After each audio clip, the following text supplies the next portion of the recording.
آزاد کشمیر جو ہے انہوں نے انوار الحق صاحب نے وہ پیسے ریلیز کیے ہیں، اور اس وقت وہ تکمیل کے آخری مرحلے میں 4 کلومیٹر سڑک رہتی ہے، وہ بھی واٹر باؤنڈ ہو چکی ہے۔ ایک جو ہم سب کا جو مطالبہ تھا، میں نے اپنی اسپیچ میں بھی ان سے گزارش کی تھی، یہ ہمارا تحصیل ہیڈ کوارٹر یہ ریفر ہاسپٹل کرے صاحب، میں نے اپنی اسپیچ میں کہا تھا کہ یہ ریفر ہاسپٹل ہے،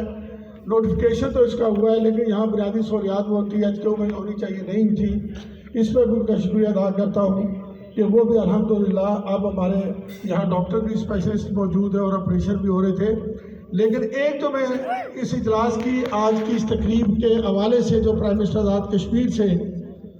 اور کنر صاحب آج کی مساعدت سے تک یہ بات پہنچانا چاہتا ہوں، ہمارے سرجن جو ہیں وہ چونکہ ایک گورنمنٹ نے آرڈر کیا ہے ہیلتھ ڈپارٹمنٹ نے کہ جو تمام جو ڈاکٹرز ہیں یا باقی جو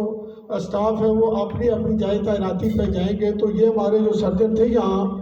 وہ اویلی میں ان کی پوسٹنگ تھی اور وہ آن ڈیوٹی تھے سمانی میں، اب ان کو اپنی جائے تعیناتی پہ جانا پڑا ہے۔ میں وزیر اعظم آزاد کشمیر سے جناب یہ گزارش کروں گا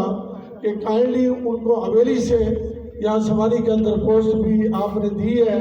تو سمانی کے اندر ان کو ٹرانسفر کیا جائے تاکہ لوگوں کی جو کوئی امید تھی اس میں کوئی پرابلم نہ بنے۔ میں یقین سے کہہ سکتا ہوں انشاءاللہ وہ سرجن بھی واپس آئیں گے یا ان کے متبادل